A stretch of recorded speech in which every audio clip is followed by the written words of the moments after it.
Video like जरूर कर लीजिए और ऐसे वीडियो लगातार फ्री में पाने के लिए चैनल को तुरंत सब्सक्राइब कर लीजिए और बेल आइकन को जरूर टैप कर लीजिए ताकि आगे भी सारे वीडियो आपको मिलते रहे। यूट्यूब में फॉलो करते हैं तो प्लीज ये वाला फ्री टेलीग्राम चैनल जरूर ज्वाइन कर लीजिएगा। सारे नोटिफिकेशन सारे अपडेट यहीं पे आते हैं, ध्यान रखिए।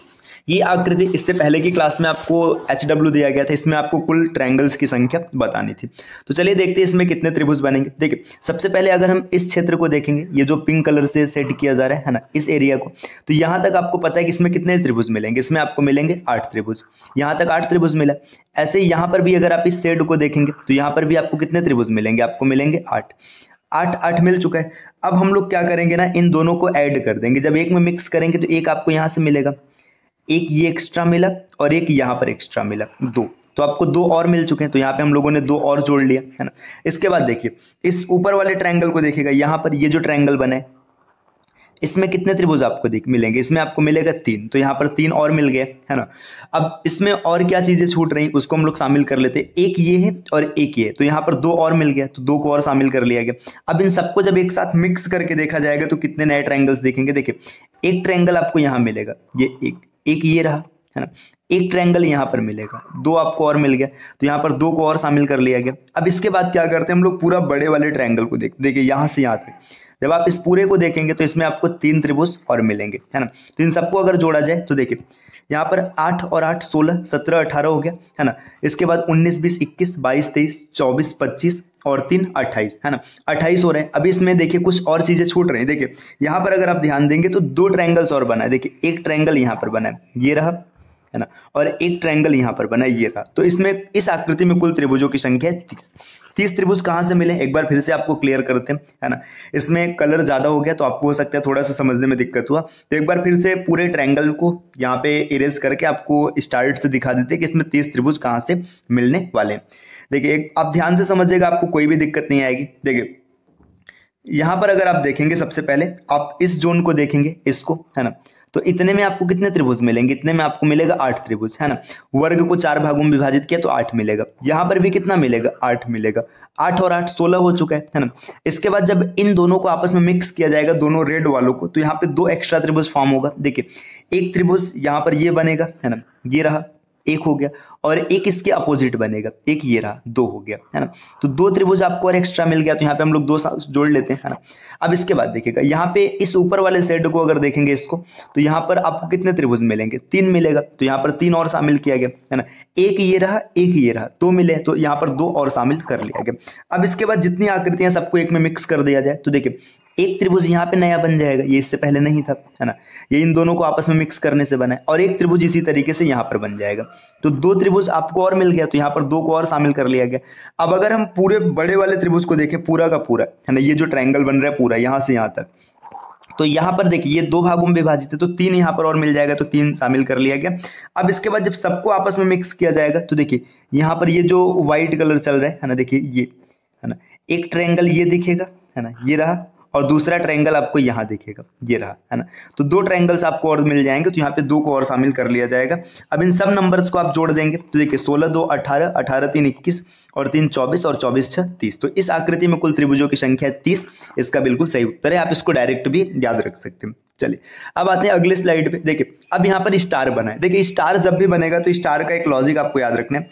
कभी भी अगर स्टार बना है, अगर स्टार में आपको 5 कोर दिख रहे हैं तो इसमें डायरेक्ट याद रखिएगा 10 ट्रायंगल मिलेगा, और अगर कभी स्टार में आपको 6 कोर दिख रहा है तो आपको सीधा याद रखना है 8 ट्रायंगल मिलेगा। देखिए जैसे यहाँ पे 1 2 3 4 5 6 कोर दिख रहा है, तो इसमें 8 त्रिभुज है, सीधा सीधा आपने याद कर लिया। अब अगर आपसे कोई पूछे 8 कहाँ है हमको दिखाइए, तो देखिए एक ये रहेगा, है ना, इसी तरीके से दूसरा हो जाएगा, ठीक, यहाँ पर तीसरा है, ये चौथा है, ये 5 और ये 6।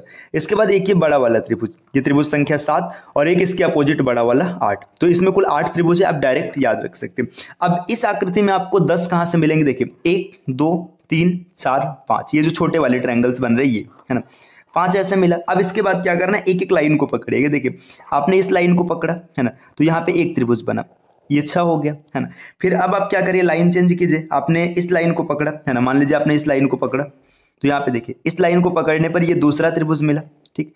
इसके बाद आप फिर से लाइन चेंज कीजिएगा, है ना, आप किसी तीसरे लाइन को पकड़िएगा, जैसे ये लाइन हो गया, तीसरा लाइन है ना, तो यहाँ पर एक त्रिभुज ये बना, 4 हो गया, है ना। इसके बाद आप लाइन फिर से चेंज कीजिएगा, ये चौथा लाइन हो जाएगा, है ना। तो एक त्रिभुज और मिलेगा, 5 हो जाएगा। और फिर से जब आप लाइन चेंज करेंगे, 5वां लाइन ये है, इसको पकड़ेंगे तो एक ट्रायंगल और मिल जाएगा, है ना। तो ये यहाँ से जाएगा, है ना। तो टोटल आपको 10 त्रिभुज मिल जाएंगे। तो इस आकृति में कुल कितने त्रिभुज है? 10। तो आप डायरेक्ट याद रखिएगा, जब कभी भी 5 कोण दिखेगा तो 10 त्रिभुज है, 6 कोण दिखेगा तो 8 त्रिभुज है। चलिए अब इससे संबंधित किस प्रकार के प्रश्न आते हैं। देखिए यहाँ पर एक आकृति बनी, इसमें आपसे पूछा गया कि आप बताइए इसमें कितने त्रिभुज होंगे। देखिए अगर ये बीच वाली लाइन इसमें नहीं होती है ना, ये बीच वाली लाइन जो ये बनी है ना, ये लाइन अगर नहीं होती तो आपको दिख रहा है कि स्टार बना है जिसमें 6 कोण है ना, तो इसमें सीधा सीधा आप 8 त्रिभुज लिख लेते। क्लियर, कोई समस्या नहीं है ना। अगर बीच वाली लाइन को यहाँ से ड्रॉप कर दिया जाए तो हमारा आकृति कुछ ऐसा दिखेगा, है ना। और इस आकृति में जस्ट पीछे आपने सीखा कितने त्रिभुज है? 8 है। अब इसके बाद देखिएगा इस लाइन के कारण क्या क्या चेंजिंग आ रहा है। देखिए यहाँ पर 2 नए त्रिभुज बन गए, है ना। देखिए ये यहाँ पे 1 और 2, अच्छा ये 3 होता है, हमने 3 क्यों नहीं लिखा? क्योंकि 1 तो पहले से काउंट हो चुका है, 2 बना, है ना। इसी तरीके से यहाँ पर देखिए इस लाइन पर भी 2 नए त्रिभुज बन गए, है ना। तो 2 हमने यहाँ से भी शामिल किया, है ना। अब इसके बाद आप एक बड़े वाले त्रिभुज को देखिएगा, ये पूरा इस त्रिभुज को, है ना। अगर आप इस त्रिभुज को देखेंगे तो इस लाइन के कारण यहाँ पर 2 नए त्रिभुज और बन जाएंगे, तो 2 हमने यहाँ पे शामिल किया। इसी तरीके से इस उल्टे के कारण भी यहाँ पर क्या हो जाएंगे? 2 नए त्रिभुज बन जाएंगे, है ना। तो 2 यहाँ पर भी शामिल हो जाएगा। ठीक, इतना हो चुका है। अब इसके बाद क्या करना है? बीच में देखिए इस लाइन को आप देखिएगा, ये लाइन यहाँ पे एक त्रिभुज ये बना और एक त्रिभुज यहाँ पर ये बना, तो 2 एक्स्ट्रा त्रिभुज आपको और मिल गए। अब इन सब नंबर्स को आप जोड़ लेंगे, है ना। तो 8, 2, 10, 2, 12, 14, 16, 18, तो इस आकृति में कुल 18 त्रिभुज मिलेंगे, है ना। मतलब ये जो एक लाइन बीच में यहाँ से पड़ा हुआ है ना, इसके कारण 10 त्रिभुज बढ़ गए। आप इसको याद रखिएगा। चलिए अब बढ़ते हैं अगले स्लाइड पे। देखिए अब यहाँ पर कुछ आपको नया वर्जन देखने के लिए मिल रहा है। देखिए जब कभी भी ऐसा आकृति आपको मिले, है ना, सबसे पहले ये आकृति एक फिक्स पैटर्न पर होती है ना। तो इसमें आपको क्या करना है, आप चाहे तो ये बेस गिन लीजिएगा, 1, 2, 3, 4, 5, चाहे तो आप बेस गिन लीजिएगा, है ना। चाहे तो आप यहाँ पे त्रिभुज की संख्या गिन लीजिएगा, 1, 2, 3, 4, 5, वो फिक्स आएगा। जितने बेस होंगे उतने ही त्रिभुज मिलेंगे। ये जब भी क्वेश्चन पेपर में बनेगा एक फिक्स पैटर्न पर होगा। ऐसा नहीं कि कोई भी रैंडम क्वेश्चन रख दे, बेस अलग होगा त्रिभुज अलग होगा, ऐसा कभी भी नहीं हो सकता। तो आपने बेस काउंट किया, बेस कितने हैं? देखिए आपने बेस काउंट किया 1, 2, 3, 4, 5 बेस मिले। जब आप बेस को काउंट करेंगे, हम मान लेते हैं n, है ना, तो हमारे पास n 2 तरीके से मिल सकता है। या तो n आपको मिलेगा ऑड, या तो n आपको मिलेगा इवन। यही होगा क्योंकि नंबर है भाई, नंबर तो यही आएगा, या तो ऑड आएगा या तो इवन आएगा। तो आपको डायरेक्ट एक फार्मूला याद रखना, अगर n आपको इवन मिला है तब आप फार्मूला अप्लाई करेंगे, n ब्रैकेट में n+2 और दूसरे ब्रैकेट में 2n+1 अपॉन 8। इसको कैलकुलेट करेंगे ना, आपको कुल त्रिभुज की संख्या मिल जाएगी। और अगर ये ऑड मिला है तब आपको कुछ नहीं करना है, बस इसी में लास्ट में माइनस करना है। देखिए n ब्रैकेट में n+2, दूसरे ब्रैकेट में 2n+1। अब यहाँ पर आप -1 कर लेंगे और बटे 8 कर लेंगे, आपको कुल त्रिभुज की संख्या मिल जाएगी। जैसे यहाँ पे देखिए 5 बेस है, मतलब इसमें ऑड है, तो आप ये फार्मूला लगाएंगे, n का मान हो जाएगा 5, ठीक, 5 और 2 7, ठीक, 5 दूना 10 और 1 11 और -1 और बटे में 8। इसको कैलकुलेट करना है, ठीक। 11 देखिए आप चाहे जैसे मल्टीप्लाई कर लीजिएगा, 5 से 35 होता है, 35 में 11 का मल्टीप्लाई कराएंगे तो 385 मिलेगा। 385 में से 1 घटाएंगे और बटे 8 करेंगे तो 384 और बटे में 8। 384 बटे 8, यहाँ पे थोड़ा सा रुके, ये रहा 384 और बटे में 8। जब बटे में 8 करेंगे तो क्या हो जाएगा? देखिए 8 चौका 32, है ना, इतना हो जाएगा, 6 बचेगा, 8 अठाई 64। तो इस आकृति में कुल त्रिभुजों की संख्या है 48। अब एक एक करके ढूंढ पाना मुश्किल है, तो आप डायरेक्ट इस फार्मूले से याद रख सकते हैं, ठीक। जब कभी भी ऑड रहेगा तो आपको एक कम करना है, इवन रहेगा तो आपको डायरेक्ट जोड़ देना। तो इसमें कुल कितने त्रिभुज मिल जाएंगे? 48। चलिए अब आते हैं नेक्स्ट स्लाइड पे। देखिए नेक्स्ट स्लाइड पर यहाँ पर क्या डेटा दिया है, देखिए सेम टू सेम ऐसी आकृति। अब इसमें सबसे पहले आप चाहे बेस काउंट कीजिए, चाहे आप इसमें नीचे का त्रिभुज देख लें। देखिए 1, 2, 3, 4, 5, 6 बेस है। आप नीचे का त्रिभुज भी देख सकते हैं, देखिए 1, 2, 3, 4, 5, 6 त्रिभुज है। आप चाहे किसी को भी काउंट कीजिए, इससे कोई फर्क नहीं पड़ेगा। बेस कितना है? 6, n = 6, n की वैल्यू इवन है, फार्मूला लगेगा n ब्रैकेट में n+2 और दूसरे ब्रैकेट में 2n+1 और अपॉन 8। इससे आपको कैलकुलेशन करना है, ठीक। n का मान है 6, ठीक। अब इसके बाद क्या लिखेंगे? n+2 मतलब 8, ठीक है। 2n मतलब 6 दूना 12 और 1 13 और बटे में 8 है ना। 8 से 8 कैंसिल हो जाएगा, 13 6 78। तो इस आकृति में कुल त्रिभुजों की संख्या कितनी है? 78।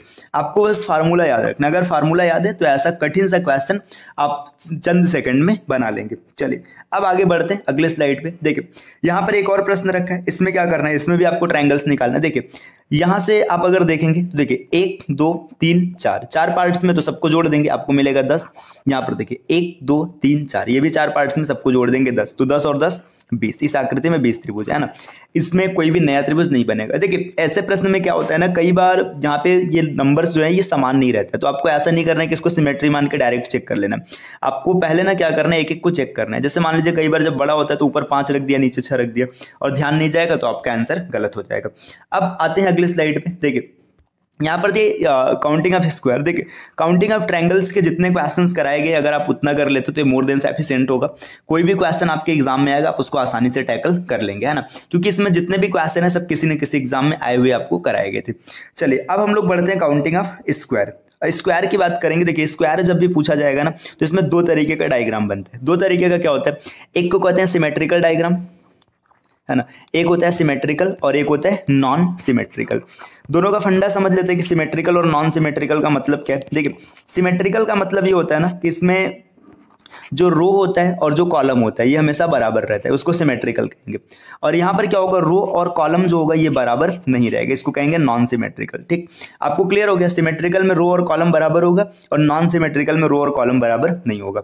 तो इसमें करने का तरीका क्या है, देखिए रो और कॉलम बराबर है ना, जैसे मान लीजिए यहाँ पे हमने एक डायग्राम बनाया छोटा सा, ठीक, ये देखिए यहाँ पे बनाया, रो और कॉलम बराबर है, तो आपको क्या करना है, जितना भी जो मैक्सिमम नंबर है ना, मतलब देखिए यहाँ पे आपको 1 2 है तो आप इसको लिखेंगे 1 square plus 2 square plus 3 square, जितना तक स्क्वायर रहेगा आप उसको जोड़ देंगे, इसमें कुल वर्ग आपको मिल जाएंगे।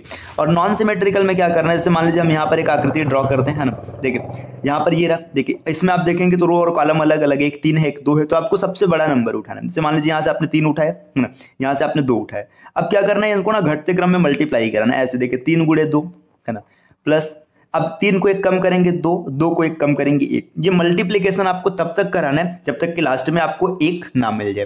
ठीक, तो आपको समझ में आ चुका है। चलिए क्वेश्चन की प्रैक्टिस करते हैं। देखिए पहला क्वेश्चन यहाँ पर दिया, आपसे पूछ रहा है, मतलब इसमें आपको ना अब स्क्वायर निकालना है। अब ट्रायंगल वाला फंडा खत्म हो गया, अब स्क्वायर निकालना है। इसमें आपको स्क्वायर बताना है कि कितने स्क्वायर है, कुछ नहीं करना है, आराम से देखो 1 2 3 है ना। अब यहाँ पर देखिए 1 2 3 रो और कॉलम बराबर दिख रहा है, बराबर दिख रहा है तो क्या करना है, सीधी सी बात है, आप लिखेंगे 1 square plus 2 square plus 3 square. अब ये फार्मूला आप अप्लाई करेंगे, मतलब इसको कैलकुलेट करेंगे। तो अब देखिए, अब अगर आप यहाँ पे ध्यान से देखेंगे ना तो ये प्रथम n प्राकृतिक संख्याओं के वर्गों का योग है, तो आप डायरेक्ट फार्मूला भी अप्लाई कर सकते हो, और फार्मूला नहीं अप्लाई करना है तो आप देख के जोड़ लीजिएगा। देखिए 1 प्लस 4 और प्लस 3 तिरिक का 9, इसमें कितने हो जाएंगे 14। तो इस आकृति में कुल वर्गों की संख्या हो जाएगी 14। आप इसको डायरेक्ट याद रख सकते हैं। चलिए अब आते हैं अगले स्लाइड पर। देखिए अगला स्लाइड पर यहाँ पर क्या दिया हुआ है, देखिए यहाँ पर अगर इसमें देखेंगे पहले रो और कॉलम को काउंट करते हैं, 1 2 3 4 5 6। ठीक, अब इधर देखिए 1 2 3 4 5 और 6 रो, और यह एक सिमेट्रिकल डायग्राम है ना। अब सिमेट्रिकल डायग्राम है तो इसमें आप तरीका क्या अप्लाई कर सकते हैं, 1 square plus 2 square plus 3 square plus 4 square plus 5 square और प्लस 6 स्क्वायर। एक तरीका तो ये हो सकता है ना, इसको कैलकुलेट करेंगे तो आपको उत्तर मिलेगा। या तो एक तरीका ये प्रथम n प्राकृतिक संख्याओं के वर्गों का योग है ना, वो फार्मूला होता है n ब्रैकेट में n प्लस 1 और दूसरे ब्रैकेट में 2n प्लस 1 है ना। अब यहाँ पे n की वैल्यू आपको कितनी दिख रही है, 6 दिख रही है। अब n का मान आप रख के चेक कर सकते, देखिए n का मान 6 रखेंगे तो 6 और 1 7, 6 दूना 12 और 1 13 और बटे में 6। अब देखिए 6 से 6 कट जाएगा, 13 सते 91। तो इस आकृति में कुल वर्गों की संख्या 91 है ना। अब यहाँ पर आप इसको भी कैलकुलेट करके चेक कर सकते, देखिए आप लिखेंगे 1 स्क्वायर मतलब 1 है ना, 2 दूना 4 3 तिरिक का 9 4 चौका 16 5 पचे 25 और 6 6 के 36। इन सबको जोड़ना है। देखिए 1 और 4 5 और 9 14, 14 और 16 30, 30 और 25 55 है ना। 55 में 36 आपको जोड़ना है, तो 55 और प्लस 36 देखिएगा 5 3 8 है ना। इसके बाद 6 5 11 होता है, मतलब ये 80 में 11 जोड़ेंगे तो आपको 91 मिल जाएगा। तो आप चाहे इस तरीके से करिए चाहे इस तरीके से करिए, आंसर सेम आएगा। तो जब कभी भी आपको बड़ा सिमेट्री दिखेगा, मतलब ज़्यादा वर्ग रहेंगे ज़्यादा खंड रहेंगे, तो आप इस फार्मूले के साथ आसानी से तुरंत कैलकुलेट कर सकते हैं। चलिए अब बढ़ते हैं नेक्स्ट स्लाइड पर आते हैं। नेक्स्ट यहाँ पर एक वर्ग और दिया है, तो सबसे पहले आप चेक कीजिएगा ये सिमेट्रिकल है कि नहीं। देखिए 1 2 3 4 5 6 7। यहाँ पर 7 दिया है, तो अब इसमें अब आपको आगे देखना है कि सिमेट्रिकल बनेगा कि नहीं बनेगा, तो चेक कर लेते हैं। देखिए यहाँ पर आप लिखेंगे 1 2 3 4 5 और यहाँ पर 6 ही आ रहा है, ये सिमेट्रिकल नहीं है ना। जब ये नॉन सिमेट्रिकल है, देखिए नॉन सिमेट्रिकल है, तो नॉन सिमेट्रिकल का तरीका क्या होगा, आपको ऐसे लिखना है। देखिए आप 7 और 6 को उठाएंगे, 7 गुणे 6, अब एक एक कम करेंगे, है ना। तो अब 6 गुणे 5, फिर 5 गुणे 4, 4 गुणे 3, 3 गुणे 2 और 2 गुणे 1। आपको 1 मिल गया, यहाँ पर रुक जाना है। अब सबको देखिए कैलकुलेट करेंगे। 7 6 का 42, 5 6 के 30, 5 चौ का 20, 4 3 12, 2 3 6 और 2 1 का 2। इसको लिखेंगे और सबको जोड़ेंगे। देखिए 30 और 20 50, है ना। 50 के बाद देखिए आगे क्या है, 42 6 48 और 2 50। देखिए यहाँ पे 42 6 48 और 2 50, 50 50 100 और 100 में 12 जोड़ेंगे 112। तो इस आकृति में कुल वर्गों की संख्या हो जाएगी 112। ठीक, अब आते हैं नेक्स्ट स्लाइड पे। देखिए यहाँ पर एक क्वेश्चन है, ये आपके लिए मतलब इसका उत्तर क्या होगा आपको कमेंट करना है, आप इसको कमेंट जरूर कीजिएगा।